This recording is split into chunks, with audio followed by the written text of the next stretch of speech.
Your dog loves to curl up on the couch, but so do you. So you shoo him off and settle in for a cozy evening. After all, you're the human around here. You're an intelligent being, not a simple creature of instinct. You can plan and dream and... Oh, did your dog just outsmart you and feel happy about it? Or was he just following his instincts? Is there even a difference? What is he thinking? Well, it depends on what we mean by thinking and the criteria we use to evaluate it. Aristotle and Descartes both use the criteria of instinct and intelligence to divide animals from humans. Aristotle believed that humans possess reason, while animals could only follow brute instincts for survival and reproduction. Almost 2,000 years later, Descartes suggested a more extreme version of that idea, arguing that animals following instincts were indistinguishable from robots responding mechanically to stimuli in their environments.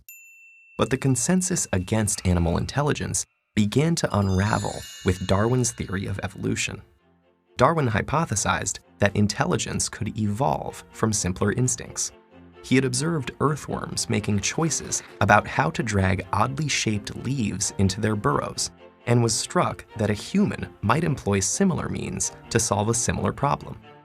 And if, as he thought, humans are descended from simpler creatures, then perhaps our minds lie at the far end of a continuum, differing from theirs in degree, but not in kind.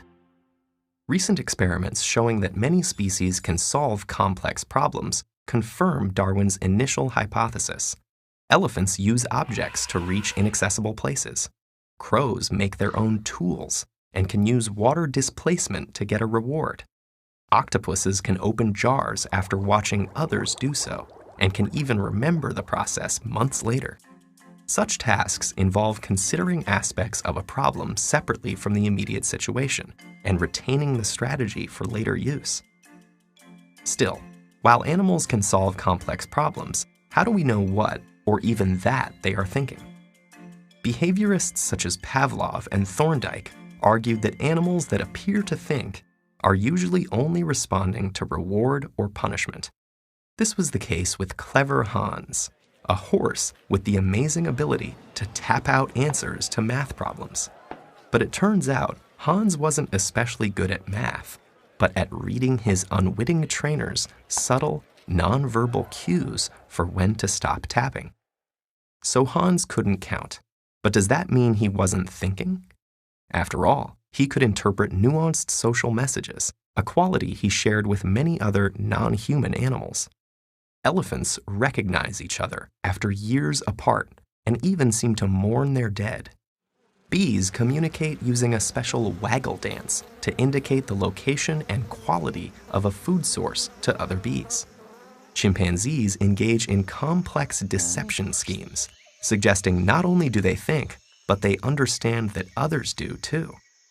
And then there is Alex the gray parrot, who could use human language to distinguish the colors and shapes of absent objects, and even understand abstract concepts like bigger and smaller. That sounds a lot like intelligence, and not just the work of mindless machines.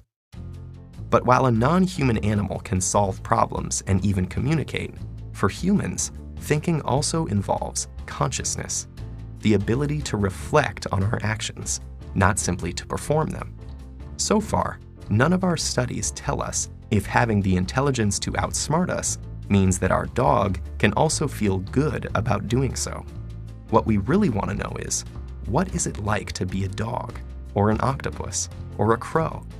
Philosophers of mind call this the hard problem, because while you and I can report what it feels like to be a human, nobody speaks horse.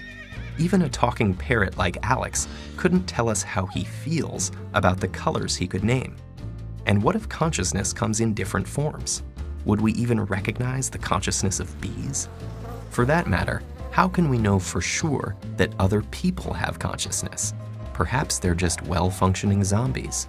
Regardless, animal minds continue to test the limits of our understanding, and how we frame them may reveal more about our minds than theirs.